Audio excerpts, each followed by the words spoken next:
I love that interaction, that engagement. I've gotten better at building that engagement with the live audience, and it makes it really fun for me and for them. We connect better when it's live, and then we can address the questions in the live Q&A as well. Most hosts never achieve the results they hoped for. They're falling short on listenership and monetization, meaning their message isn't being heard and their show ends up costing them money.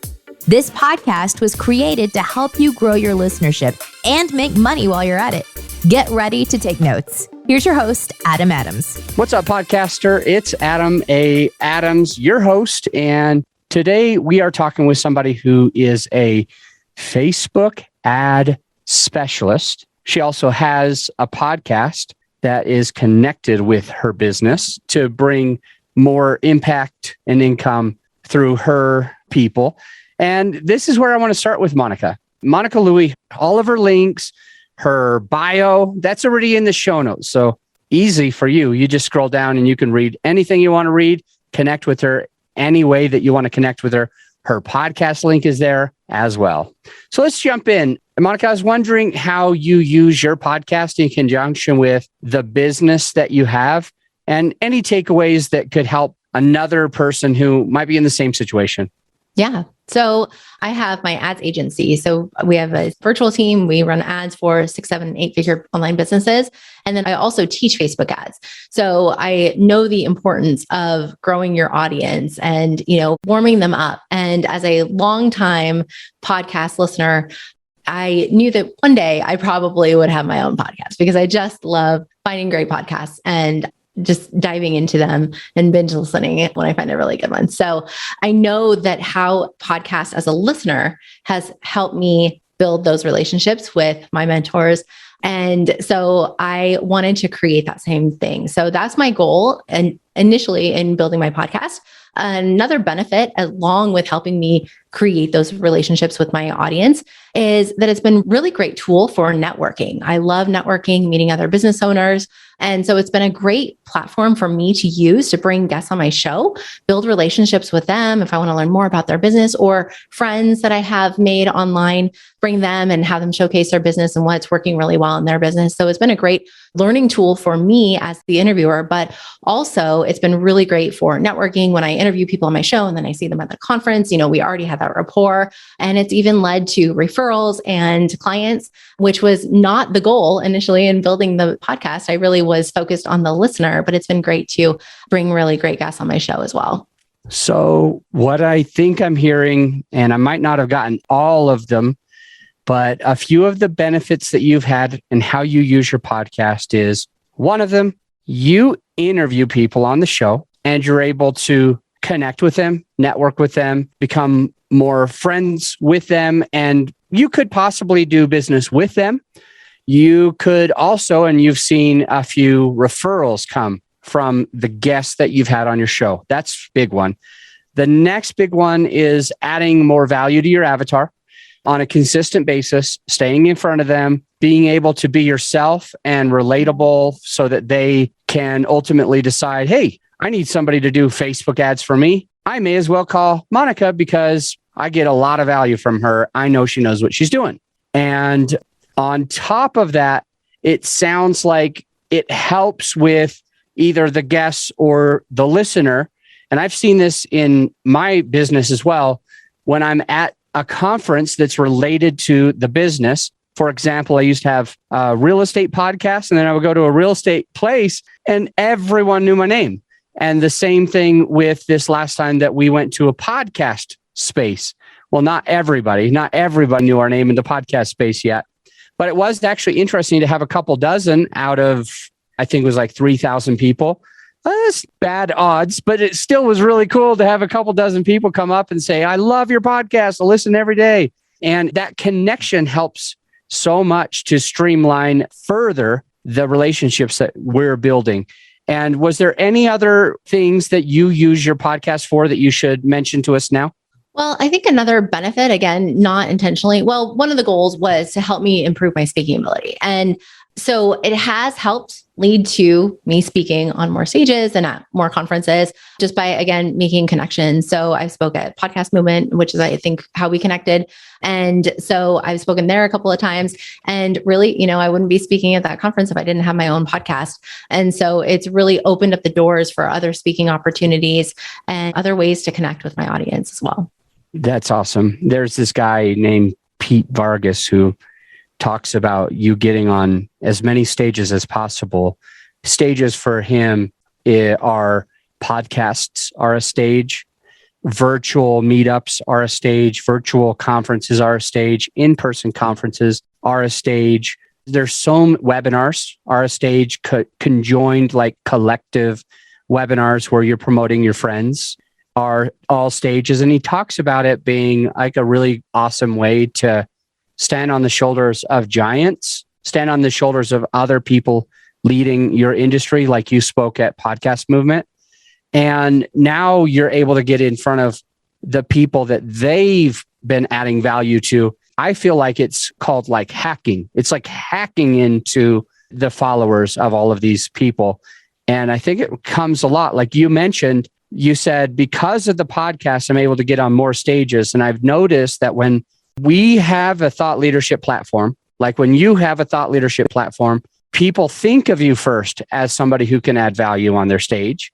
And also there's many times there's hope for the reciprocity of joining forces where you get in front of their audience and they get in front of yours. So I noticed also a lot of people that have a show have an easier time getting on other people's shows or some of these other stages that you were mentioning. And Pete Vargas always shares to people that they have to do. I'm curious if we move into this idea of a funnel. Once I hosted this conference, this small group of 100 people. And what we did is we took these 5-gallon buckets and then we took water bottles, little pint-sized water bottles. And we told everybody to pour the water into the bucket and then pour the bucket water back into the small itty bitty water bottle. But everybody was spilling and they all said they needed a funnel. And I think our podcasts and our businesses need a funnel. How does it look like when we're using a podcast as part of a funnel? Yes. So the way that I like to use it is use it in conjunction with my own Facebook ads. And this is what I teach. This is what part of what I spoke at Podcast Movement is using your podcast to build the relationship, but then also to drive traffic. So as you mentioned in your show notes, I always mention the link to my show notes and let them know that they can find the links and resources there. But I also, in every single episode, have a call to action for my free Facebook Ad Starter Kit. And then I give the URL on the episode and direct people there. And so that brings people to my email list to enter into my email funnel. But then also, if people, whether they opt in for the free guide or not, they're getting pixeled with the Facebook pixel once they get there. So when I'm running ads, I can get in front of them with my ads because they're getting picked up in the pixel and my warm website visitors audience. I can get back in front of them with other offers down the road. So that is how we can start with very top of funnel, building that brand awareness, that relationship, and get people into our funnel through our podcasts. Man, I definitely missed one part, but I got a lot of really good stuff. The part that I need more detail on is how that relationship is working. You did say I used the podcast to build the funnel. And I believe that it's probably because you say you have that starter kit. So you can verify this in a moment, but here's the main takeaways that I got. You always do links and resources in your show notes, like links to things that we talked about, resources that, like we mentioned, that will help you with your podcast or for you, help you with your Facebook ads. But you additionally have, I call it a lead magnet. You have a free starter kit. And I have like 6 or 7 lead magnets, but they're all things that I think a podcaster wants. I know a podcaster wants this stuff, so I put it in the best form that I can. And for me, it's like, if we're already talking about that subject, I'll offer this lead magnet.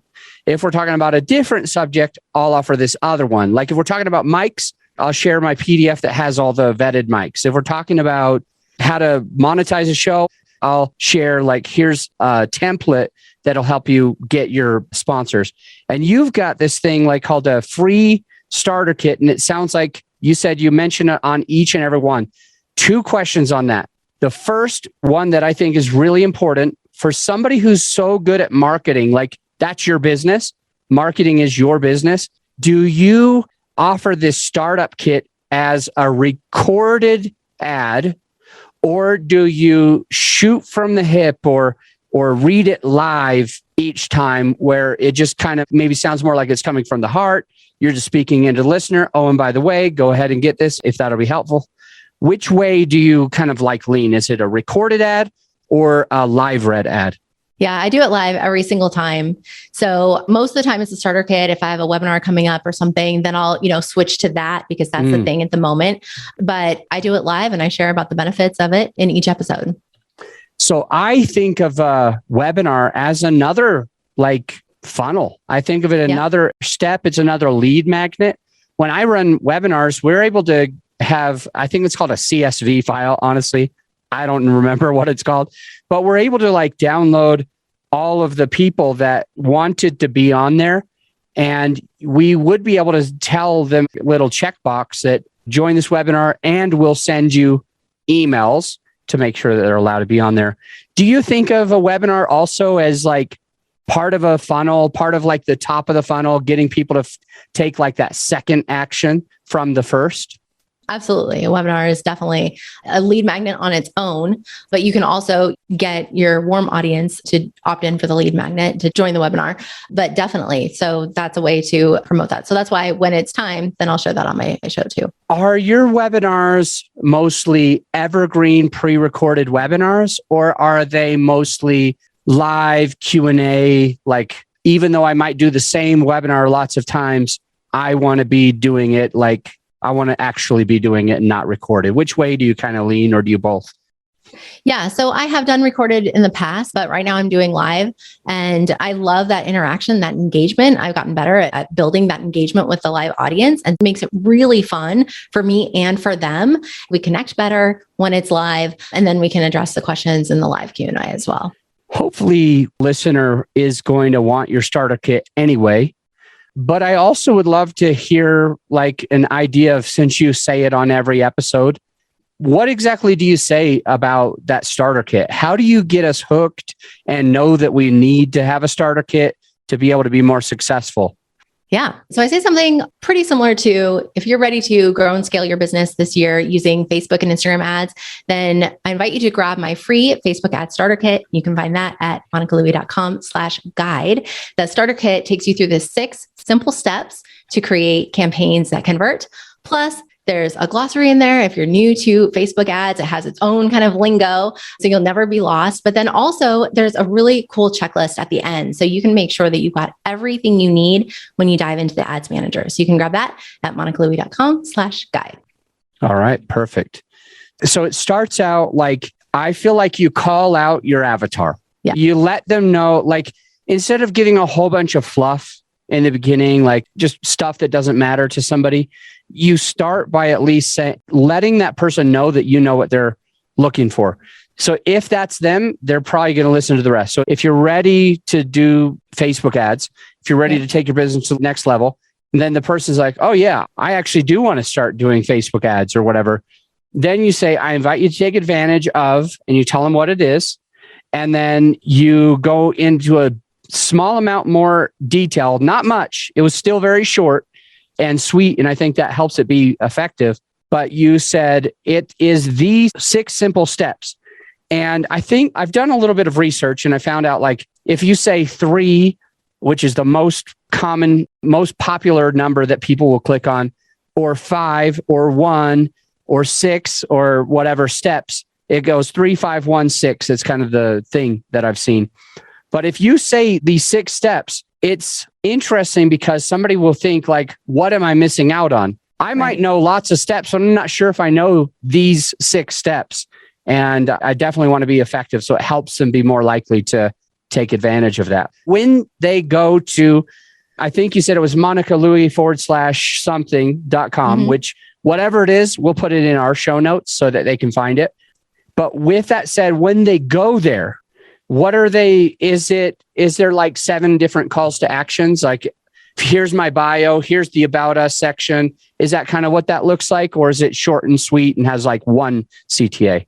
It is very simple. When you go to that page, you will see it's a very clean, very simple, not fancy at all landing page where you see my picture and then and then it says free Facebook ad starter kit, and you know that you're in the right place to get the starter kit. You click the button, enter your name and email, and then it's on its way to your inbox. So it's very clean. And this is something that I've learned with Facebook ads is to have a very simple landing page. At least when we're driving traffic via Facebook ads, it can help with that conversion rate on the landing page to, not have a bunch of distractions happening on the page. It can increase that conversion rate on that landing page. I love how you call it a bunch of distractions, because it's something where I've worked with people. I'm not a Facebook ad expert like you are. We've helped some people build some funnels in the past. Like we've done a few of those. We help some of our clients now have a website connected to their Facebook, connected to their podcast. But one of the things that most of the people that we start working with, and I'm wondering if this happens to you too, when you start these, you like build these for people too, right? Or is it mostly just doing the ad?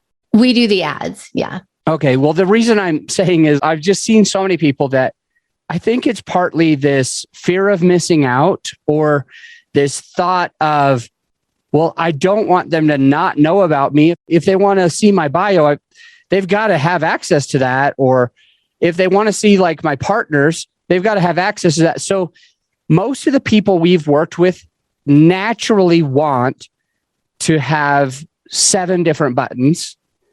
Grab my book here, grab this other thing here, look me up, connect with me on LinkedIn here, connect with me on Facebook, connect with me on Instagram. And I always tell them it's just too overwhelming. It's too many different things for the person to see. But they're like, yeah, but if I don't give these things, if I don't mention these things to them, what if they don't do business with me? Because now they don't even know who I am because they didn't get to have a bio. What are your thoughts on that? Yeah. So I agree with you. I think you want to have one call to action and one thing, one thing for them to do.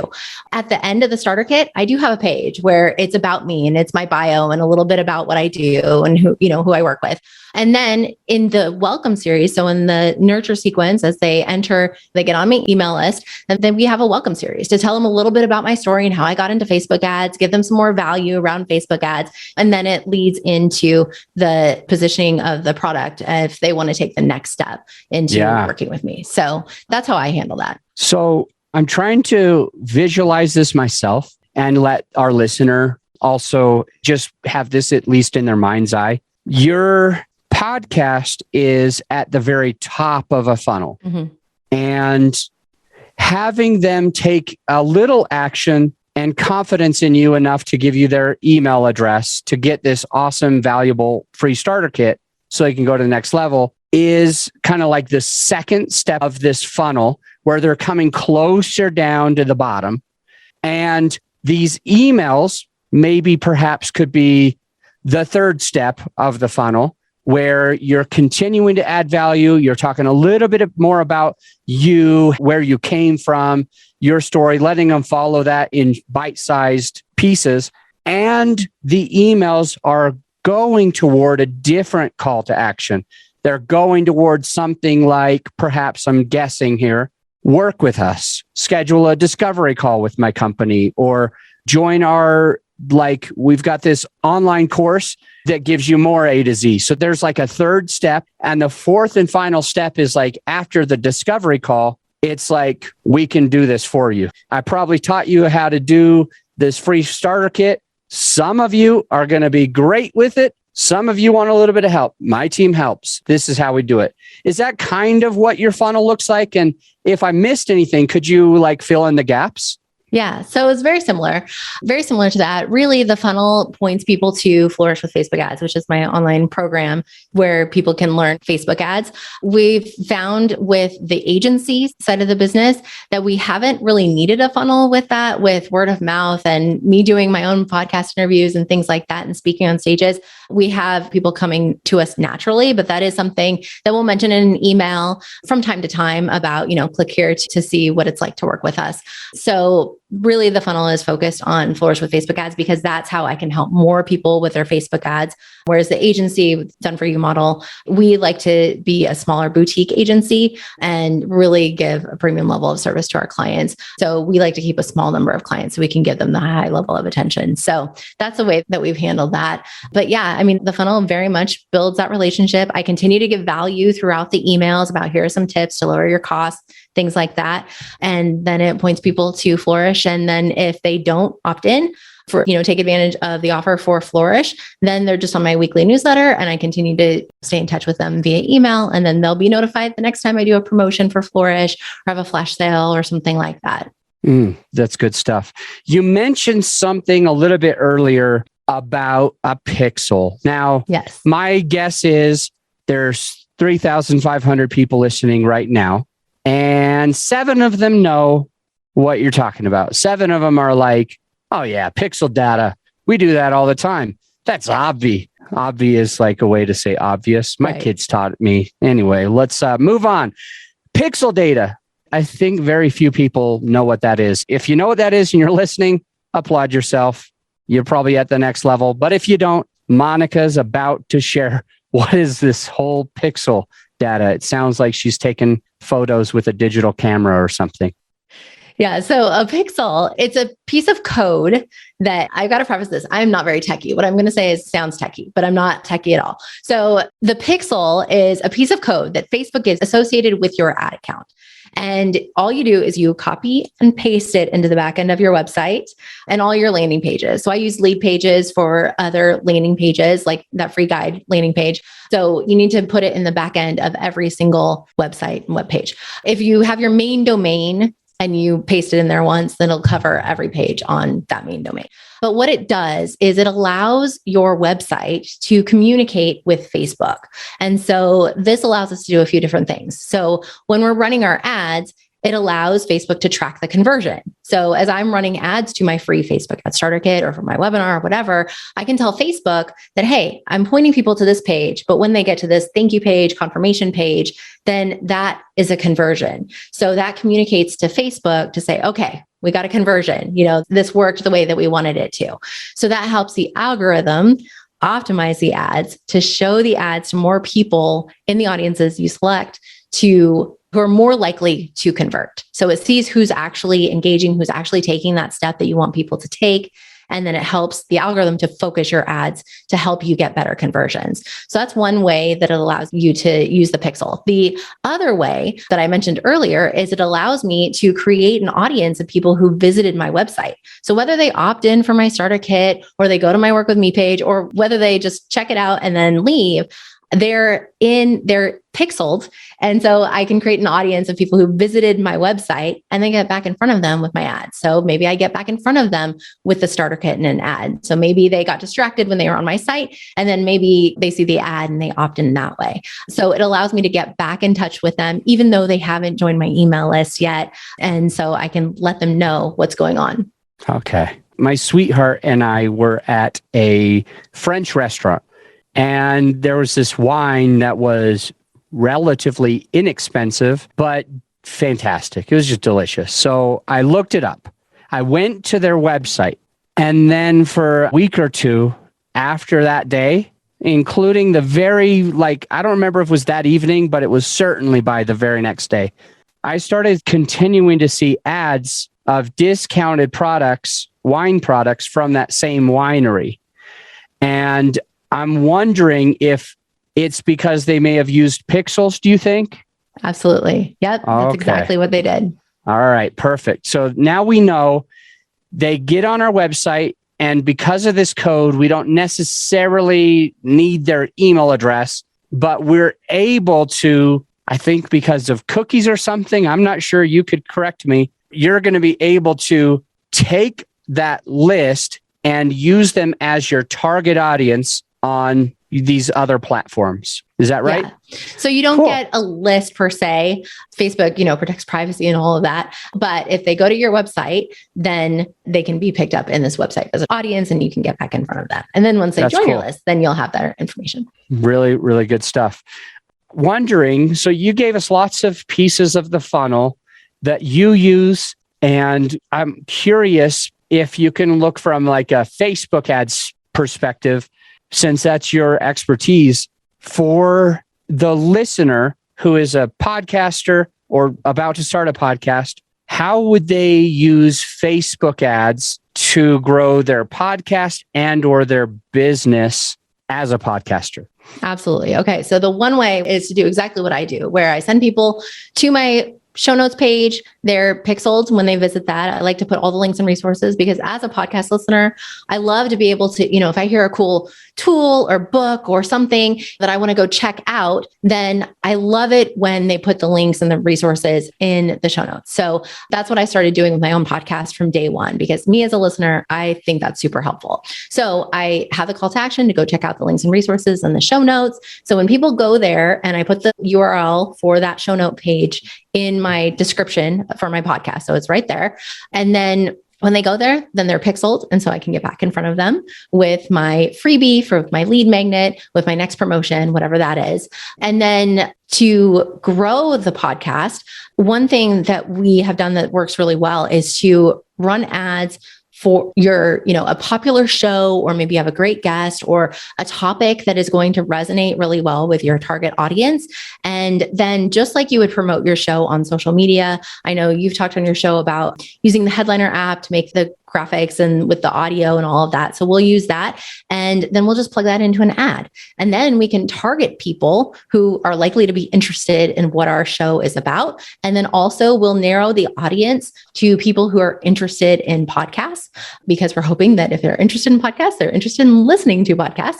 And so that's how we kind of narrow down to bring more listeners to the show. And so we've done that very successfully with our own show and then also with our clients' podcasts as well. So that's a way to drive traffic. The kind of challenging part about that is that because of the limited tracking that we have with like the podcast stats, is it's hard to see that click to know that they, actually downloaded the episode. Many times I know I'll see a podcast episode that I make note of that, oh, that looks really good. I may not be ready to listen to a show right then, or I might be in the middle of another show, but then I will go to my podcast app later and go find that episode. So there may be a delay. It may not be a direct in that moment they clicked over and downloaded, but with that strategy, I like to point people to the show notes. So if they click over, then they're pixeled and I can create audiences of people who've not only visited my website in general, but also people who have visited my podcast page or any of my show notes pages. So then we can narrow down, for the people who are likely to be interested in listening to the podcast. A lot of questions here. One thing just to clarify, you have show notes that people can scroll down and see show notes. And in those same show notes, you have a link, a hyperlink to the show notes page, which is, and I'm looking at episode 118 from last year right now. It's monicalouie.com/118. You make it that easy. And I'm wondering, why would somebody need to go to the show notes page if they were already seeing the show notes? Are they going to miss something that's special to the website so you can pixel them there? Yeah. So in the description of what we upload to Apple Podcasts is just basically a summary of the episode and what they're going to learn, some bullet points, calling out what they're going to learn. And then we put the URL to the show notes. So in order to see the links and resources and everything else and find out more information about our guest or whatever the topic is, then you need to click over and go to the show notes. So that brings people to that page. All right. I'm probably going to start doing that. I learned something super tangible today. We put all of the resources just down in the show notes. And now I'm thinking I'm going to do exactly what you do. I love it. It's awesome. Monica, I'm loving where this is going. I definitely want to get some helpful tools that you might be able to share with the listener, as well as maybe just like a secret tip that nobody knows about Facebook ad conversion to make this more effective. But let's quickly take a break for our sponsor, and then we'll be right back. Hey, my friend, as you know, this episode is sponsored by my company, GrowYourShow.com. We want you to be able to have the best tools at your disposal without costing you a whole arm and a leg. So right now you can get a free list of vetted equipment that like mics, mixers, webcams, sound treatment, editing software, everything that you need. I created the whole PDF with direct purchase links just to save you time and money, to help it be more convenient for you. So this free PDF will help you skip all the guesswork. If it's on there, it's vetted and approved by yours truly. And if it's not on there, it's probably not worth the money. So go ahead and get yours at growyourshow.com/PDF. Let's get back into the show. We are back with Monica Louie, the Facebook ad expert, who can help you to be able to grow your audience, make a bigger impact and income. We're going to talk a little bit about tools real fast before we jump off this episode. And we're going to see if she can give us a hyper secret trick to making our Facebook ad conversion even higher. Because we don't want to spend too much money per click. We want to be able to get our more eyeballs on this stuff. So Monica, are there any tools that maybe you haven't mentioned yet that you would like us to make sure that are in the show notes for the listener to grow a podcast? Sure. So for scheduling, I use Acuity Scheduling. And so that allows me to specify, what dates and times that I am available for podcasts for my guests to sign up with me to interview them. And so I use that. And then I have a form in there where I can collect their information once I launch the podcast, social media. And we just created a special podcast block for that. And it makes it super easy. And directly with Zoom. And so send over the Zoom link. So they have a specific Zoom link for that appointment. And then we both have it. No need to go back and forth. We do like to have my assistant kind of email just to remind people, your podcast interview is happening next week. We're looking forward to seeing you, Just a little reminder. So some people may kind of tune out the automated email reminders that come from Acuity Scheduling. So that seems to work well. And then for promotion, we use Headliner. I'm trying to think if there's anything else. As far as recording, I use Zoom. And then my editor will take the audio from the Zoom recording and edit it all up and get it scheduled for me.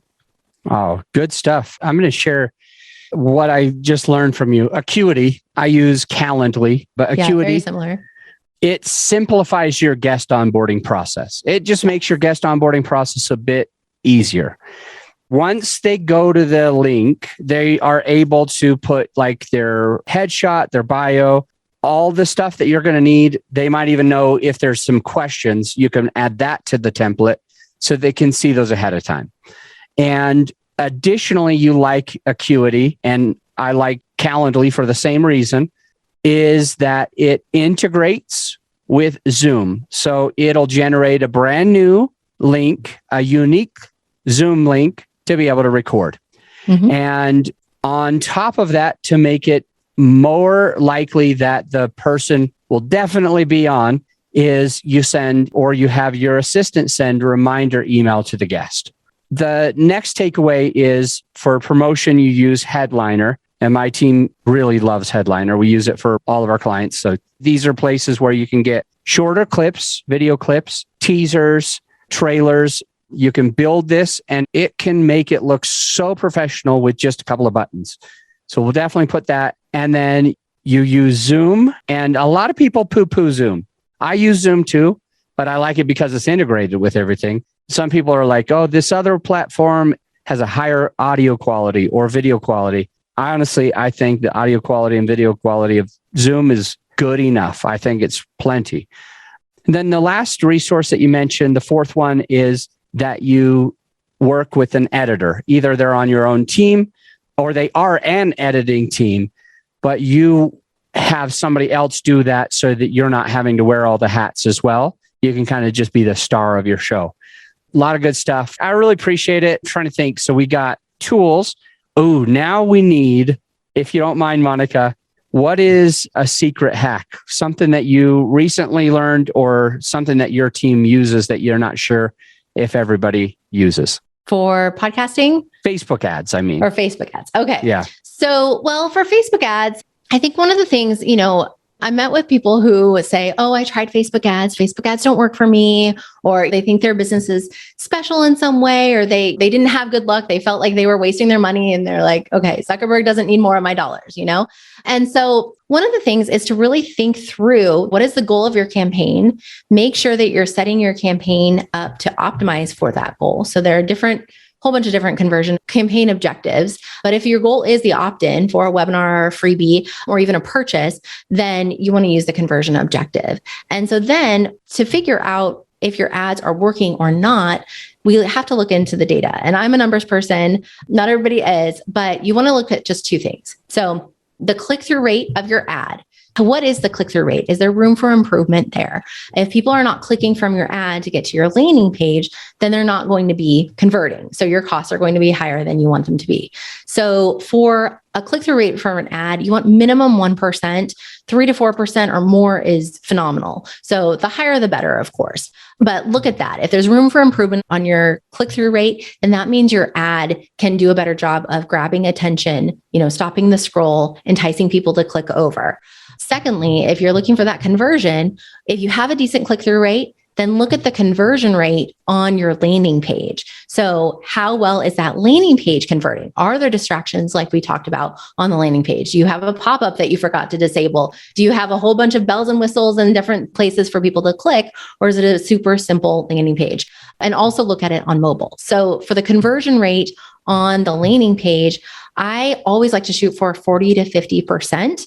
That landing page that I shared earlier, monicalouie.com/guide, super simple, not anything fancy. It converts at 60 to 70%. And so the higher, the better, of course, on your conversion rate as well there. But if you're 15, 20, 25%, there probably is a little bit that you can tweak on the landing page to help increase that conversion. So people aren't clicking over and bouncing off. You don't want to give them too much information, because what we like to do is we like to put the information in the ad. Anything they need to know about the freebie or the offer, we put it in the ad. And then when they click over, all they have to do is enter their name and email and they're good to go. So far, every successful business that I have ever heard of so far, they all track what they call KPIs. Another way to say that is they track their numbers. And the two KPIs, the two numbers that we should be focusing on our Facebook ad campaign the most are A, the click-through rate of the ad, and B, the conversion rate of the landing page. And you mentioned that the click-through rate needs to be at least 1%, but you've got some campaigns that might be 3%, 4% or higher. So like 3 times or 4 times as effective. And additionally, on the conversion rate, you are looking for 30 to 40 at least. 15 is bad. You've been able to convert at 60%. That means, as I think I'm understanding, they go to the website from the ad, and how likely are they to purchase based on the price of the offer, how it's displayed, that it's clean and concise and there's not 7 different calls to action. You've been able to get 60% of the people that land on this landing page to purchase or even just maybe take action on like a webinar. I would say that's for a free offer. For a free offer. Yeah, for a paid product, then the conversion rate is going to be usually much lower. Okay. So 1 to 5% is really good. Anything better is really good. So for a paid product, then the conversion rate is likely going to be lower there. But for a freebie, if you're offering your lead magnet or your webinar, whatever that is, then shoot for the 40 to 50% range. Okay. Now the follow-up question to this, and I'm so glad you said that. If it's paid, it's going to be a fewer number of people, a smaller percentage of them will take the action on a paid thing. Right. If it's free and compelling, you might get 30, 40, 50, 60%. Yes. How do you know these numbers? Like the click-through rate, I'm familiar. It literally shows on Facebook. So you or your ad person just can look at the ad manager and it will say the click-through rate for that thing. Right. But I don't know how you're tracking your conversion rate. How do you know how many viewers you had and buyers you had? Yeah. So for the conversion rate, I use Leadpages. Leadpages will tell me how many people visited that page and then how many people converted on that page. So it does that. I don't find it super accurate. So I like to look at the numbers from Facebook and see, well, how many people actually clicked through from my ad? And then how many opt-ins did I get that Facebook is reporting, or I can see in my emails, service provider, how many people opted in from that page. So I can see that way. And so then I just divide the number of opt-ins that I had divided by the number of people who visited that page. And that gives me the conversion rate on the landing page. Okay. And if we want to, and by the way, that was called Leadpages to track. Okay. So Leadpages. It's a landing page builder. That will be in the show notes as well. Leadpages. Awesome. And maybe it'll be on the online show notes. Who knows what we'll do by then. But I'm wondering, just real quick, the last question, absolute last, is just about split testing. I'm wondering if you would suggest to the listener that they just go and have one ad, one message, one call to action, one photo, one copy, ad copy, or if they should be having a certain other number to kind of see what's working. What are your thoughts there? Absolutely. I'm a huge fan of split testing. It's definitely what we use. So we will test a variety of different audiences and then a variety of different ads. So we'll have several different, static image ads. We'll have a video or maybe a couple of videos. We'll have a GIF. We can make a GIF in Canva. That's another tool. So Canva makes it really easy. You can add a little sticker that just adds a little bit of movement, helps to catch the eye in the scroll. And so we'll test that. We'll test different ad formats. So we may have a video ad, a static image ad, and we may have a carousel ad where people will swipe through to look at the various images or videos. So we test all the different things. We'll test long copy, short copy, different headlines. We test all of it because you never know what's going to resonate until you test it. And different ads may work well with different audiences. So different audiences may be drawn to different ads or different ad formats. So that's why we test it all. That's really cool. Man, it sounds like you might have a dozen ads going on at the same time or something like that for one campaign, one person. Yeah, it really depends on what the budget is that will allow us to test how many we can test at any one time. So if we have a smaller budget, we'll test maybe one or two different audiences or one or two different ads. But if we have a larger budget to work with, then we will load up several different ads and several different audiences. Okay. And if we are going to do this, actual last question, if we're going to do this, what's kind of like a good small budget? Like if our budget is small, should we be thinking at $5 a day, $5 a month? Should we be thinking I know people that say you can't get much done with less than $50,000 a month for 6 months straight dollars, right? So what do you think? If we're going to be doing this, what should our small end be?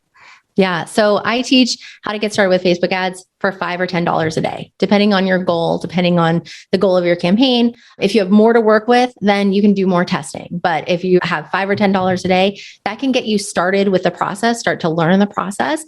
And then as you see things are working, then you can start to increase your budget and test more.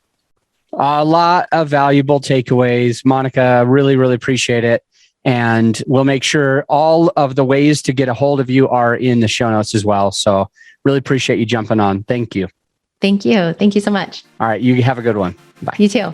I really don't say this nearly enough. I don't mention this and I feel horrible because it's a great resource for you to be able to take your podcast to the next level. And it's simply a free resource that I don't need your email or anything. It's just a podcasting course that I created that is ended up putting in the very first 6 episodes of this podcast. So if you haven't checked it out, definitely going to want to just check out those first 6 episodes, see how they can help you improve your podcast, get in front of more people, and have a better result where you're making more money through the podcast, etc. So much can happen after you listen through episodes 1, 2, 3, 4, 5, and 6. So if you haven't done it, go do it now. And by the way, if you're subscribed, you'll keep hearing more great content. So to those of you who are, I'll see you on the next episode.